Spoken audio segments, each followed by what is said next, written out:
Hello guys, welcome my YouTube channel. Final ही कल की 2898 एडी मूवी रिलीज हो चुकी है, जिसमें भाई मूवी एक बहुत ही एडवांस फ्यूचर को प्रेजेंट किया है, जहां पर ना तो पानी एडजस्ट करता है ना नॉर्मल लोगों के लिए खाना, क्योंकि सब कुछ कम्प्लेक्स लोगों के पास चला गया कि वही इस मूवी में विजुअल पिक बिना किसी डाउट के इतनी खूबसूरत है कि भाई पूरी VFX CGI के साथ पूरी दुनिया इस मूवी में दिखाई है। लेकिन कल की 2898 एडी मूवी बॉम्बे की जंग के बाद काशी इकलौती ऐसी सिटी बची है नॉन एग्जिस्टेंस में, जिसे ट्यूटोरियल एलीड रूल करता है, जिसका प्रोजेक्शन किसी गॉड की तरह है। और वो असल में 200 साल का राक्षस सुप्रीम यास्के, जो एक inverted pyramid mega structure city में रहता है। नॉन एज्ड कॉम्प्लेक्स मूवी अपनी ancient Indian history and story से इंस्पायर्ड होकर अपने भविष्य का वर्जन दिखाती है कि मे भी चीज कैसी हो सकती है जिसकी कहानियां हजारों सालों से लेकर सदियों तक कनेक्ट होती हैं। परंतु मूवी अश्वत्थामा और श्री कृष्ण की फाइट का बिल्डअप काफी शोक में डाल देता है, जहां पर अश्वत्थामा कुरुक्षेत्र युद्ध के बाद दिव्य मणि की पावर से अश्वत्थामा अभिमन्यु के पत्नी गर्भ में पल रहे बच्चे को मारने का प्रयास किया, जहां पर भाई श्री कृष्ण अश्वत्थामा को एक ऐसा श्राप दे देते जिससे अश्वत्थामा कभी भी मर नहीं सकते, और साथ ही साथ श्री कृष्ण अश्वत्थामा की दिव्य मणि को उनसे छीन लेते हैं। जहां पर भाई कॉम्प्लेक्स में सुप्रीम यास्के को अपनी ढलती उम्र के चलते प्रेग्नेंट महिला का एक्सट्रैक्ट किया वो पोषण चाहिए, जो कि उनके एक्सपेरिमेंट को काफी समय तक अपने गर्भ में धारण कर सके। बट कॉम्प्लेक्स में हजारों महिलाओं पर आर्टिफिशियल स्पेशल प्रेग्नेंट वाला एक्सपेरिमेंट करने के बावजूद भी कोई भी महिला उस स्पेशल चाइल्ड को कैरी नहीं कर पाती, क्योंकि उनके प्रोजेक्ट के का एक्सपेरिमेंट इतना हार्श होता है, जिसमें दीपिका पादुकोण समेटी आगे चल के सुमति कॉम्प्लेक्स वर्कर जो कि प्रेग्नेंट औरतों का ख्याल रखती है,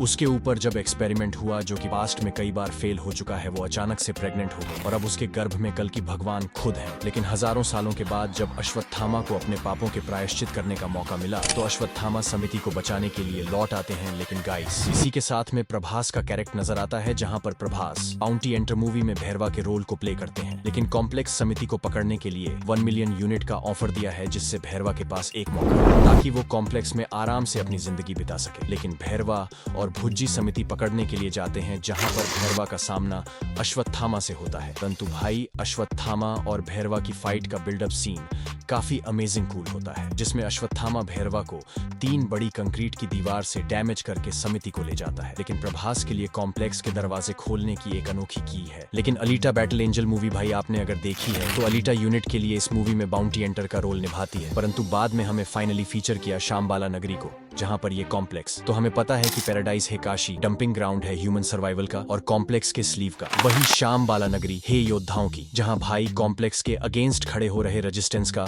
हमें ग्रुप देखने को मिलता है, जिसमें ट्रेलर में कॉम्प्लेक्स से फाइट करते हुए हम उन्हें देख भी सकते हैं। और वहीं भाई ये जगह है जहां भाई धर्म और भगवान की पूजा अभी भी जिंदा है, जहां पर भाई first of let's rape up with the ending, जहां पर भाई क्लाइमेक्स का जब एक्शन शुरू होता है तो भैरवा अश्वत्थामा की भेस बना के अश्वत्थामा से लड़ता है। ऑब्वियसली अपने अश्वत्थामा ही ओरिजिनल वाले जीतते हैं। वो बुझी वाली अपनी अल्टीमेट फॉर्म में आ जाता है, एक ट्रांसफॉर्मर्स टाइपिस्ट टाइटन आयरमर बनता है, जो कि गोरिल्ला की फिजिकलिटी रखता है। एंड फिर उनसे उनकी लड़ाई होती है। तभी कमांडर मानस फोर्सर फील्ड तोड़ के शामबाला के अंदर आ जाते हैं। उनकी लड़ाई शामबाला के लोगों से चलती रहती है, जहां हैरान करने वाली बात यह है कि अश्वत्थामा मानस की आर्मी से नहीं लड़ते हैं। वो एंड में वो ने अपने टैक्सी अटैक करके उन्हें जकड़ लेता है। लेकिन मूवी के एंड में भैरवा को कर्ण का वंशज दिखाया गया है, और साथ ही साथ भैरवा समिति को अपने साथ ले जाता है। परंतु कल की 2898 एडी मूवी को देखकर आप कौन से सीन से एक्सपायर हुए? अपने ओपिनियन मुझे कमेंट में जरूर बताएं। वीडियो पर नए हैं सब्सक्राइब जरूर करें। वीडियो अच्छी लगी हो तो भाई लाइक जरूर करें और अपने दोस्तों को शेयर जरूर करें। फिर मिलेंगे एक नई वीडियो के साथ, तब तक धन्यवाद।